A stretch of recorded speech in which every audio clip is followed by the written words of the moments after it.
നമസ്കാരം. കേരളവയുടെ ഇന്നത്തെ അതിഥി യഥാർത്ഥത്തിൽ നമ്മളോട് സംസാരിക്കുന്നത് നന്ദൻ കുറ്റിക്കാട്. അന്നുകാലത്തെ യുവാക്കളുടെ മാനസിക വ്യഥകൾ പലപ്പോഴും ചുള്ളിക്കാടിൻ്റെ കവിതകളിൽ പ്രകടമായിരുന്നു. അത് തന്നെയാണ് ലോറിക്കടിപ്പെട്ട അരഞ്ഞ കുഞ്ഞുങ്ങൾ വന്നൂതിക്കെടുത്തുന്നു പാദവിളക്കുകൾ എന്നൊക്കെ പറഞ്ഞ് ഉള്ള ചില ഇമേജുകൾ, അങ്ങനെ പുതിയ ഇമേജുകൾ കവിതയിൽ അദ്ദേഹം കൊണ്ടുവന്നു. അതുപോലെ തന്നെ ബാലചന്ദ്രൻ്റെ കവിതയിൽ മറ്റേ പഴയ രാമായണത്തിൻ്റെ ഒക്കെ ചില മിത്തുകൾ ഒക്കെ തന്നെ യാത്രാമൊഴിയിൽ വരുന്നുണ്ടല്ലോ. രാമായണം പായിൽ തെറുത്ത് സീതാദുഃഖം ഉള്ളിൽ കടഞ്ഞ് ഇമകളിൽ ഉറക്കം കടിച്ച് ആളും ഒഴിഞ്ഞ കൂത്തമ്പലം എന്നൊക്കെ പറഞ്ഞിട്ടുള്ള ഇമേജുകൾ ബാലചന്ദ്രൻ കവിതകളിൽ ഉപയോഗിച്ചിട്ടുണ്ട്. അതുപോലെ ഭാഷകൾ തന്നെ വൈദ്യുതാലിംഗനം എന്നൊക്കെ പറഞ്ഞുള്ള കുംഭസാരത്തിൻ്റെ ബോധക്ഷയം, അങ്ങനെയൊക്കെയുള്ള ചില വാക്കുകൾ കവിതകളിൽ പ്രയോഗിക്കുകയും ചെയ്തു. പലപ്പോഴും അദ്ദേഹത്തിൻ്റെ കവിതകൾ യുവാക്കളിൽ വളരെ പ്രകമ്പനം കൊള്ളിച്ചു ആ കാലത്ത്. പ്രത്യേകിച്ച് അദ്ദേഹത്തിൻ്റെ പ്രണയത്തെക്കുറിച്ചുള്ള ആ സങ്കല്പം, ഇന്നസ്തമിക്കുന്നു സൂര്യൻ പെരുവഴി തീർന്നു തിരിച്ചു നടക്കാം നമുക്കിനി കൊമ്പിൽ ചുവപ്പണിഞ്ഞ അറവൂ മൃഗങ്ങൾക്ക് പിമ്പേ നടക്കുമ്പോഴും നമ്മെ ബന്ധിപ്പതെന്താഭിചാരം എന്നൊക്കെ പറഞ്ഞിട്ടുള്ള ആ വരികള് പലപ്പോഴും അന്നത്തെ യുവാക്കള് പലപ്പോഴും ഏറ്റുവാങ്ങി ആ കവിതകള്. പ്രത്യേകിച്ച് പറയുകയാണെങ്കിൽ മലയാള കവിതയില് ബാലചന്ദ്രൻ വരെ ഒരു ലാൻഡ്മാർക്ക് ഉണ്ടാക്കി എന്നുള്ളതാണ് കവിതയിൽ. അതായത് എഴുത്തച്ഛൻ തുടങ്ങി മലയാള കവിതയില് ചുള്ളിക്കാട് വരെ എന്നുള്ള ഒരു ലാൻഡ്മാർക്ക് ശരിക്കും പറയുകയാണെങ്കിൽ കവിതയിൽ ഉണ്ടാക്കി. ആ കാലത്ത് യുവകവികളിൽ ശരിക്കും പറഞ്ഞാൽ ചെങ്ങമ്പുഴയ്ക്ക് ശേഷം ഇത്രയധികം അംഗീകാരവും കിട്ടിയിട്ടുള്ള കവികൾ എനിക്ക് മലയാളത്തിൽ കുറവായിരിക്കും. ഇത്ര വളരെ ചെറുപ്പത്തിൽ തന്നെ ക്യാമ്പസുകളിലാണെങ്കിലും പുറലോകത്തുമൊക്കെ തന്നെ ഇത്രയധികം സ്വാധീനിച്ച കവി ചുള്ളിക്കാടായിരുന്നു. അതുപോലെ തന്നെ ശങ്കരപ്പിള്ള ഇന്ന് കാലത്തുണ്ടായിരുന്നു. ശങ്കരപ്പിള്ളയുടെ കവിത കൂടി കുറച്ചും കൂടി ഗഹനമായ കവിതകളാണ്. ചൂണ്ടുവിരൽ എന്നൊക്കെ പറഞ്ഞ കവിതകൾ വളരെ ഗഹനമായ കവിതകളായിരുന്നു ശങ്കരപ്പിള്ളയുടെ. അതുപോലെ തന്നെ സച്ചിദാനന്ദൻ്റെ അല്പം വളരെ പാണ്ഡിത്യം കലർന്ന കവിതകളാണ് അദ്ദേഹത്തിൻ്റെ. കോഴിപ്പങ്ക് എന്നൊക്കെ പറഞ്ഞ കവിതകൾ TS ഇലേട്ട് പറഞ്ഞ പോലെ പാണ്ഡിത്യം കൂടിക്കഴിയുമ്പോൾ കവിതയുടെ ഉറവ വറ്റിപ്പോകുമെന്ന് പറയാറുണ്ട്. അപ്പോൾ അതുപോലെ തന്നെയാണ് സച്ചിദാനന്ദൻ്റെ കവിത. അത് പലപ്പോഴും സച്ചിദാനന്ദൻ തന്നെ കോഴിപ്പങ്ക് കവിത എഴുതിയിട്ട് വ്യാഖ്യാനിക്കാറുണ്ട്. അത് പലപ്പോഴും മുതലാളിത്തത്തെ കുറിച്ചാണ് പറയുന്നത് എന്നൊക്കെ പറയണ്ടേ. എൻ്റെ കുഞ്ഞിക്കൊരു കണ്ണെനിക്ക് തരൂ എന്നൊക്കെ അങ്ങനെ കോഴിയെ നിങ്ങൾ പകുത്തോളൂ, പക്ഷെ എല്ലാം എനിക്ക് വേണം എന്ന് പറയുന്ന മുതലാളിത്തമാണെന്നൊക്കെ പറഞ്ഞ് അദ്ദേഹം അത് വ്യാഖ്യാനിക്കാൻ ശ്രമിക്കാറുണ്ട്. അപ്പോഴാണ് TS ഇലിയറ്റിൻ്റെ ഒരു കാര്യം ഞാൻ ഓർമ്മിച്ചത്. കാരണം TS ഇലിയറ്റ് വേസ്റ്റ് ലാൻഡ് എഴുതിയിട്ട് അദ്ദേഹം അത് വായിച്ചു കഴിഞ്ഞപ്പോൾ ആരോ എന്നിട്ട് നിന്നിട്ട് പറഞ്ഞു ഇത് എനിക്ക് മനസ്സിലായില്ല എന്ന് പറഞ്ഞപ്പോൾ TS ഇലിയറ്റ് വീണ്ടും ആ കവിത വായിച്ചു. There is rock no water, drip drop there is no water എന്നൊക്കെ പറഞ്ഞിട്ടുള്ള ആ വരികൾ അദ്ദേഹം വീണ്ടും വായിച്ചു. കാരണം കവിതയില് അത് വ്യാഖ്യാനിക്കാൻ ശ്രമിക്കുമ്പോൾ കവി അവിടെ പരാജയമടയുന്നു എന്നുള്ള ഒരു ധ്വനി പോലും ഉണ്ട്. അപ്പോൾ പാണ്ഡിത്യം കൂടുതൽ കവിതകളിൽ കയറി വരുമ്പോൾ പലപ്പോഴും ആസ്വാദനത്തിന് ഭംഗം നേരിടുന്നു. അന്ന് കാലത്ത് സൂതകുമാരിയുണ്ട്. അതുപോലെ തന്നെ മറ്റേ നാറാണത്ത് ഭ്രാന്തിന് എഴുതിയ മധുസൂദനൻ നായരുണ്ട്. പിന്നെ മുല്ലനേഴി, അങ്ങനെ ഒരുപാട് കവികൾ അന്ന് കാലത്ത് ക്യാമ്പസുകളെ വളരെ പുഷ്കലമാക്കിയിരുന്നൊരു കാലമായിരുന്നു അത്. കവിത ആസ്വദിക്കേണ്ടതാണെന്നും അത് ജനഹൃദയങ്ങളിൽ പതിയേണ്ടതാണെന്നും എന്നുള്ളൊരു ബോധം ആ യുവാക്കളിൽ ഉളവാക്കിയ ഒരു കാലം കൂടിയായിരുന്നു ഇത്. കവിത എന്ന് പറഞ്ഞാൽ അതൊരു പ്രവൃത്തിയാണ്. അനുവാചകനും എഴുത്തുകാരനും കൂടി ചെയ്യുന്ന ഒരു പ്രവൃത്തിയാണ് കവിത എന്ന് ആ കാലഘട്ടങ്ങളിൽ ആ കവികളും അത് വായിച്ചിരുന്ന വായനക്കാരനും ബോധ്യപ്പെട്ടിരുന്ന ഒരു കാലമായിരുന്നു ആ ക്യാമ്പസ് കാലം. അക്കാലത്ത് കേരളത്തിലെ ക്യാമ്പസിനെ സ്വാധീനിച്ച പ്രധാനപ്പെട്ട ഒരു സാഹിത്യ ഭാഗം കേരളത്തിലെ വൈദേശിക സാഹിത്യം. മിക്കവാറും ലോകത്തിൻ്റെ എല്ലാ ഭാഗത്തുള്ള ദാർശനിക ഗ്രന്ഥങ്ങളും സാഹിത്യ ഗ്രന്ഥങ്ങളും അതിൻ്റെ സൗന്ദര്യശാസ്ത്രപരമായ ഉള്ളടക്കങ്ങളും വ്യാപകമായി കേരളത്തിലെ ക്യാമ്പസിൽ ചർച്ച ചെയ്തിരുന്നു. അന്ന് നിർണായകമായി സ്വാധീനിച്ച അല്ലെങ്കിൽ ഏറ്റവും കൂടുതൽ ചർച്ച ചെയ്യപ്പെട്ട വൈദേശിക സാഹിത്യകാരന്മാരും ആ വൈദേശിക സാഹിത്യ ഗ്രന്ഥങ്ങളും ഏതൊക്കെയാണെന്ന് സംസാരിക്കാം. ഞാൻ പ്രീഡിയിലേക്ക് പഠിക്കുമ്പോഴാണ് തെക്കം ചന്ദ്രശേഖരൻ നായർ മഹാരാജ് കോളേജിൽ വന്നിട്ട് അദ്ദേഹം ഈ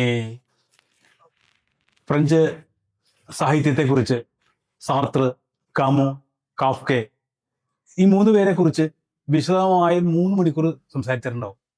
അന്നാണ് ഞാൻ അവരുടെ പേര് കേൾക്കുന്നത്. ഇപ്പൊ ക്യാമ്പസുകളിലെ അന്ന് കാലത്ത് ഈ സാർത്തറിൻ്റെയൊക്കെ പുസ്തകങ്ങൾ വളരെയധികം സ്വാധീനിച്ചിരുന്നു. അദ്ദേഹത്തിൻ്റെ നോസിയ എന്ന് പറഞ്ഞ നോവല്, അതുപോലെ തന്നെ അദ്ദേഹത്തിൻ്റെ അയൺ ആൻഡ് സോൾ എന്ന് പറഞ്ഞിട്ടുള്ള നോവല്, സാർത്തറിൻ്റെ നാടകങ്ങൾ, അതുപോലെ തന്നെ സാർത്തറിൻ്റെ ഫിലോസഫി ബീങ് ആൻഡ് നത്തിങ്നെസ് വളരെ ദുർഗ്രഹമാണെങ്കിലും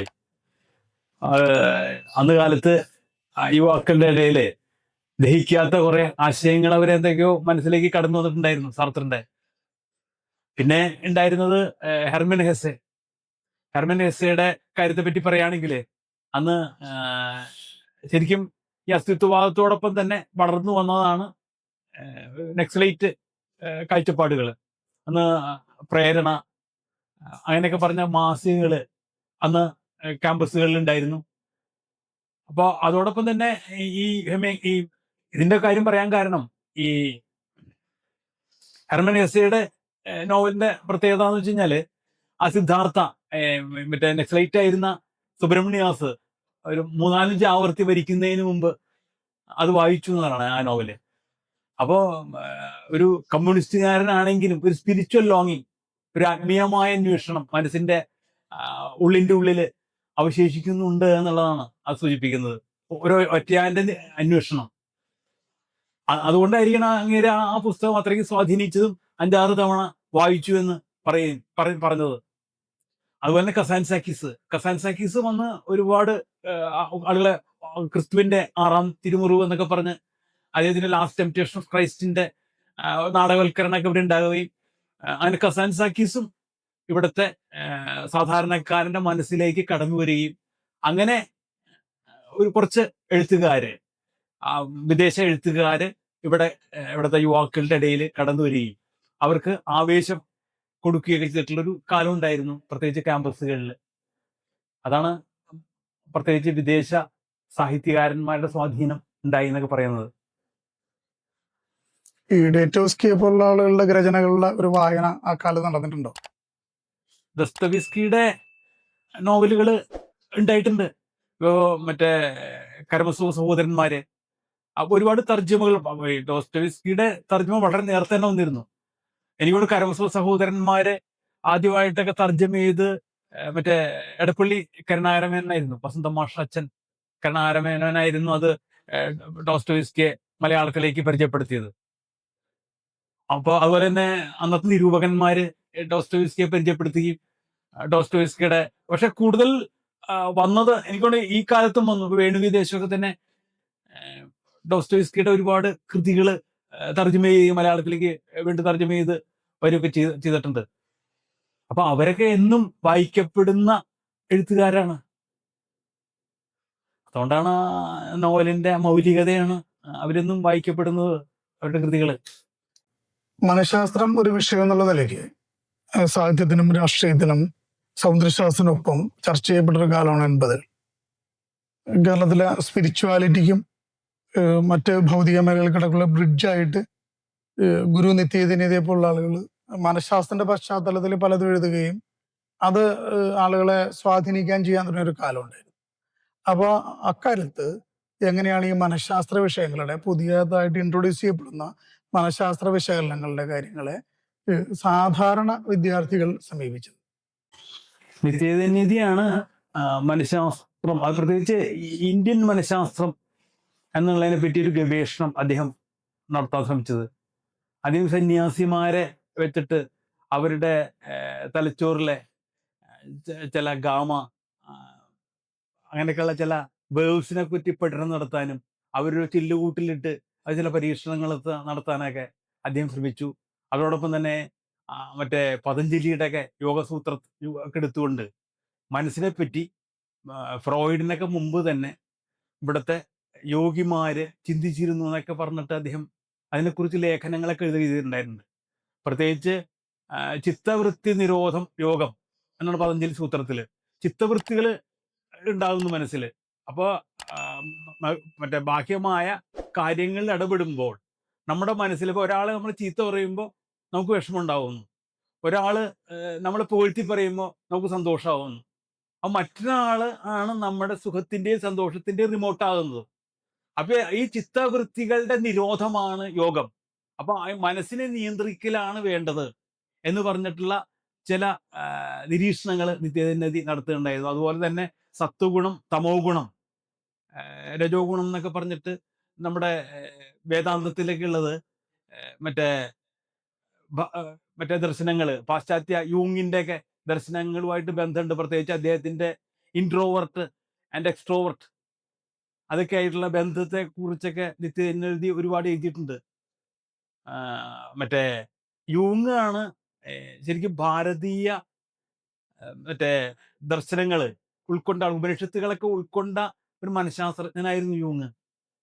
യൂങ്ങിന്റെ ഒരു ഡിഫൻസ് മെക്കാനിസത്തെ കുറിച്ച് അദ്ദേഹം എഴുതിയ ഒരു ഇതില് അദ്ദേഹം കോട്ട് ചെയ്യണത് ഒരു ഉപനിഷത്താണ്. അതായത് ഉപനിഷത്തില് ഒരു ആട്ടിടയും കടന്ന് ഉറങ്ങുകയാണ്. അപ്പൊ ദേ ഉണരാനായിട്ട് പറഞ്ഞപ്പോൾ ഉണരണില്ല. ദേ ചെന്നായി വന്നു എന്ന് പറഞ്ഞപ്പോ അവൻ ചാടി എണീറ്റു. അപ്പൊ അവന്റെ ബോധ മനസ്സിൽ തൻ്റെ ആടുകളെ തിന്നാനായിട്ട് ചെന്നായി വരുമെന്ന്, അതിന് താൻ അതിനെ സംരക്ഷിക്കേണ്ടതുണ്ടെന്ന് പറഞ്ഞിട്ട് അവൻ ചാടി വടി എവിടെയെന്ന് ചോദിക്കുന്നുണ്ട്. അതൊരു ഡിഫൻസ് മെക്കാനിസത്തെ കുറിച്ച് പറയുമ്പോൾ അദ്ദേഹം കോട്ട് ചെയ്യുന്നത് ഈ ഉപനിഷത്തിന്റെ ഈ ഒരു കഥയാണ്. അതിൽ ഇൻട്രോവേർട്ടുകളും എക്സ്ട്രോവേർട്ടുകളും നടക്കാൻ പോയൊരു കഥ മനോഹരമായിട്ട് യൂങ് അദ്ദേഹത്തിന്റെ സെലക്ടഡ് വർക്സിൽ പറയുന്നുണ്ട്. അതായത് എക്സ്ട്രോവേർട്ട് എന്ന് പറഞ്ഞു കഴിഞ്ഞാൽ മറ്റേ ബാഹ്യമായ കാര്യങ്ങളിൽ തൽപരരായിട്ടുള്ള ആളുകൾ. ഇൻട്രോവേർട്ട് എന്ന് പറഞ്ഞാൽ അന്തർമുഖര്. ഇവർ നടക്കാൻ പോയി ഇത്രേ. ഇവർ നടക്കാൻ പോയി കഴിഞ്ഞ് കഴിഞ്ഞപ്പോൾ ഒരു വലിയൊരു കൊട്ടാരം, അവിടെ ഒരു വാച്ച്മാൻ, ഒരു പട്ടിയൊക്കെ കിടക്കുന്നുണ്ട്. അപ്പോൾ ഈ ഇൻട്രോവേർട്ടായ ആള് എപ്പോഴും അയാളൊരു പെസിമിസ്റ്റിക്കാണ്, അയാളൊരു നിരാശാവാദിയായിരിക്കും എപ്പോഴും. അപ്പം അയാൾ പറഞ്ഞു, നമുക്ക് ഈ കൊട്ടാരത്തിൽ കയറാൻ പറ്റില്ല, കാരണം കാവലനൊരു ആള് നിൽക്കുന്നുണ്ട്, ആ ഒരു പട്ടി നിൽക്കുന്നുണ്ട്, നമ്മളെങ്ങനെ പോകുമെന്ന് പറഞ്ഞു. ഇപ്പം എക്സ്ട്രോവർട്ടുകാരൻ പറഞ്ഞു, അതിന് കുഴപ്പമില്ല, നമുക്ക് ശരിയാക്കാം. അയാൾ ചെന്ന് ഈ വാച്ച്മാനോടൊക്കെ വന്ന് സംസാരിച്ച് കഴിഞ്ഞപ്പോൾ അവർ അകത്തേക്ക് കയറാമെന്ന് പറഞ്ഞു. അങ്ങനെ അകത്ത് കയറി കഴിഞ്ഞ് കഴിഞ്ഞപ്പോൾ അത് മുഴുവൻ ശില്പങ്ങളായിരുന്നു. അവിടെ ചെന്ന് കഴിഞ്ഞപ്പോൾ ഇയാൾ ഭയങ്കര ഉത്സാഹഭരിതനായി, ഇൻട്രോവേർട്ടുകാരൻ. അയാൾ ശില്പത്തെക്കുറിച്ചും അവിടുത്തെ കലാമൂല്യമുള്ള സാധനങ്ങളെക്കുറിച്ചൊക്കെ സംസാരിക്കുമ്പോൾ എക്സ്ട്രോവേർട്ടുകാരന് ബോറടിച്ചു തുടങ്ങി. അത് പറഞ്ഞിട്ടൊരു കഥ ഇദ്ദേഹം പറയുന്നുണ്ട്. അപ്പോൾ മനസ്സിൻ്റെ ഓരോരോ തലങ്ങളെക്കുറിച്ച് വളരെ സൂക്ഷ്മമായിട്ട് ഭാരതീയരും മനസ്സിലാക്കിയിരുന്നു എന്നാണ് യുങ് പറയണത്. അദ്ദേഹം ഇന്ത്യയിൽ വന്നിട്ടുണ്ട്. ഡ്രീംസ്, റിഫ്ലക്ഷൻ ആൻഡ് റിക്കളക്ഷൻ എന്ന് പറഞ്ഞ ഓട്ടോബയോഗ്രഫി ഉണ്ട് യൂങ്ങിന്റെ. യൂങ് കൽക്കട്ടയിൽ വന്നു കഴിഞ്ഞപ്പോൾ കൽക്കട്ടയില് ക്ഷേത്രത്തിന്റെ പുറത്ത് ഒരു ശിവലിംഗം ഇരിക്കുന്നുണ്ട്. അപ്പോൾ ഇതെന്താന്ന് ചോദിച്ചു യൂങ്.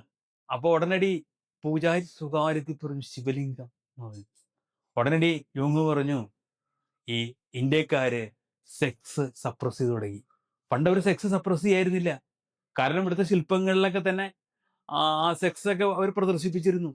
അപ്പോൾ അവര് സെക്സ് സപ്രസ് ചെയ്ത് തുടങ്ങിയെന്ന് അദ്ദേഹം അതിൽ പറയുന്നുണ്ട്. അത് തന്നെ ഇവിടെ വന്നിട്ട് രമണ മഹർഷിയെ കാണാൻ യൂങ് കൂട്ടാക്കിയില്ല. കാരണം താൻ അവിടെ ചെന്ന് കഴിഞ്ഞ് രമണ മഹർഷിയെ കണ്ടു കഴിഞ്ഞാൽ തൻ്റെ ഈഗോ ഇല്ലാതെയാവുമെന്ന് യൂങ് ഭയപ്പെട്ടതായിട്ടൊക്കെ അദ്ദേഹത്തിൻ്റെ റൈറ്റിങ്സിൽ പറയുന്നുണ്ട്. അപ്പം അങ്ങനെ ഈ യൂങ്ങിൻ്റെ ഒക്കെ സ്വാധീനം നിത്യേനദിക്ക് ഉണ്ടായിരുന്നു. അങ്ങനെ ഈ ഭാരതീയ മനഃശാസ്ത്രം എന്താണെന്നുള്ള കണ്ടെത്തലായിരുന്നു. പിന്നെ മറ്റേ മാർക്സിസ്റ്റ് സൈക്കോളജിക്കൽ ഒരു ഡെവലപ്മെന്റ്സ് ഉണ്ടായി. അതിൻ്റെ ഏറ്റവും ആദ്യത്തെ എന്ന് വെച്ച് കഴിഞ്ഞാൽ മറ്റേ മാസ് സൈക്കോളജി ഓഫ് ഫാസിസം എന്ന് പറഞ്ഞ ബുക്ക്. എറിക് ഫ്രോം അല്ല, മാസ് സൈക്കോളജി ഓഫ് ഫാസിസം. മറ്റേ അദ്ദേഹത്തിന്റെ പേര്, അത് ഏറ്റവും ആദ്യം അവതരിപ്പിച്ചത് 1950കളിൽ Kesari Balakrishnan, Wilhelm mass psychology of fascism. അതായത് ഈ ഫാസിസം ഉണ്ടാകാനുള്ള കാരണം കുടുംബമാണ്. കുടുംബത്തിൽ പിതാവാണ് ഫാസിസ്റ്റ്. അപ്പൊ ഈ ഇവിടുത്തെ കുടുംബ വ്യവസ്ഥ നിലനിൽക്കുന്നതുകൊണ്ടാണ് ഫാസിസം നിലനിൽക്കുന്നത് പറഞ്ഞിട്ടുള്ള കാഴ്ചപ്പാടായിരുന്നു. അത് പിന്നീട് 1980-കളില് ടി.കെ. രാമേന്ദ്രനെ പോലെ ഇവിടുത്തെ ഇടതുപക്ഷ ബുദ്ധിജീവികള് ഈ പുസ്തകം ആ, മലയാളത്തിലേക്ക് കൊണ്ടുവരാനൊക്കെയുള്ള ശ്രമം നടത്തിയിരുന്നു. അതുപോലെ തന്നെ എരിക് ഫ്രേമിന്റെ എന്ന് കഴിഞ്ഞാൽ ഫ്രാങ്ക്ഫർട്ട് സ്കൂള് വളർന്നു വരികയും ഈ മാർക്സിസത്തെ എങ്ങനെ മറ്റേ മനഃശാസ്ത്രപരമായിട്ട് ബന്ധിപ്പിക്കാന്നൊക്കെ നോക്കാനായിട്ട് ശ്രമം നടത്തി. അദ്ദേഹം ഒരു ഫ്രോയിഡിയനായിരുന്നു. പിന്നെ പ്രത്യേകിച്ച് ഇപ്പൊ ആ മനഃശാസ്ത്രത്തൊക്കെ പുറന്തള്ളി പോയി. ഇപ്പൊ ന്യൂറോ സയൻസ് ആണ് ഡെവലപ്പ് ചെയ്തേക്കണേ. അതായത് നമ്മുടെ ബ്രെയിനാണ് മറ്റേ ഈ മനസ്സ് എന്നുള്ള ആ മനസ്സിന്റെ ഒരു ഇത് തലച്ചോറിലെ ചില രാസപരിണാമങ്ങളാണ് നമുക്ക് വികാരങ്ങൾ ഉണ്ടാക്കുന്നതെന്നൊക്കെയുള്ള രീതിയിലാണ് അന്വേഷണം പോണം. ഒലിവർ സാക്സ് എന്നൊക്കെ പറഞ്ഞ ന്യൂറോളജിസ്റ്റുകളുണ്ട്. അവരൊക്കെ ആ പഠനങ്ങൾ നടന്നുകൊണ്ടിരിക്കുക. അതുപോലെ തന്നെ നമ്മുടെ മലയാളി ആയിട്ടുള്ള ആ, ഒരു രാമേന്ദ്രൻ ഉണ്ട്. അയാളുടെ പേര്, അയാൾ മിറർ ന്യൂറോൺസുകളെ ഇത് നമുക്ക് അനുകമ്പ കരുണ ഒക്കെ ഉണ്ടാകുന്നത് ഈ മിറർ ന്യൂറോണുകൾ ഉള്ളത് കൊണ്ടാണെന്നൊക്കെ പറയണം. അപ്പൊ നമ്മുടെ വികാരങ്ങൾ ഉണ്ടാകുന്ന അമേഘത്തില എന്നൊക്കെ പറഞ്ഞ തലച്ചോറിന്റെ ഭാഗങ്ങളൊക്കെ കണ്ടുപിടിച്ചിട്ടുണ്ട്. അപ്പൊ ഫ്രോയിഡിന്റെ ഒക്കെ ആ മനഃശാസ്ത്രത്തെ കടന്നുകൊണ്ട് ന്യൂറോ സയൻസ് കൂടുതൽ ഡെവലപ്പ് ചെയ്തുകൊണ്ടിരിക്കുകയാണ്. അപ്പൊ മനഃശാസ്ത്രം കൂടുതൽ കൂടുതൽ വേറെ തലങ്ങളിലേക്കാണ്, മനസ്സിന്റെ ഉള്ളിലേക്കല്ല പോകുന്നത്. ഈ തലച്ചോറിന്റെ സൂക്ഷ്മ ഭാഗങ്ങൾ പഠിച്ചുകൊണ്ട് അത് മുന്നോട്ടേക്ക് പോവുകയാണ് ഇപ്പൊ ഉണ്ടാകുന്നത്. അങ്ങനെയാണ് ആ മനഃശാസ്ത്രത്തിലുള്ള ഒരു മാറ്റം ഉണ്ടാവുന്നത്. ന്യൂറോ സയൻസിന്റെയും പിന്നെ ജനറ്റിക്സിന്റെ ഒക്കെ വളർച്ചയാണ് ഇന്ന് മനഃശാസ്ത്രത്തെ കൂടുതൽ പഠിക്കാനായിട്ട് നമുക്ക് സഹായകരമാകുന്നത്. ഈ 80-90-കളിലൊക്കെ ഇത്തരം ചർച്ചകൾ ക്യാമ്പസിലുണ്ടായിരുന്നു മനഃശാസ്ത്രത്തെ സംബന്ധിച്ചുള്ള. മനഃശാസ്ത്രത്തെ പറ്റി ഇപ്പൊ എറിക് ഫ്രേമിനെ പറ്റി വളരെ ഉണ്ടായിരുന്നു. My encounter with Mars and Freud എന്ന് പറഞ്ഞ അദ്ദേഹത്തിന്റെ പ്രസിദ്ധമായ ബുക്കുണ്ട്. മാർസും ഫ്രോയിഡും എന്നെ സ്വാധീനിച്ചത് എങ്ങനെയാന്ന് പറഞ്ഞിട്ട് അദ്ദേഹം, അതായത് സാമൂഹ്യമായ പ്രശ്നങ്ങൾക്ക് ഒരു തത്വചിന്തയുള്ളത് മാർക്സിസമാണെന്നും മനുഷ്യ മനസ്സിന്റെ ഉള്ളറകൾ കണ്ടെത്താനായിട്ട് സഹായിക്കുന്നത് ഫ്രോയിഡിയൻ തിയറിയാണെന്നൊക്കെ പറഞ്ഞിട്ടുള്ളൊരു ഇതാണ് അതുണ്ടായിരുന്നത്.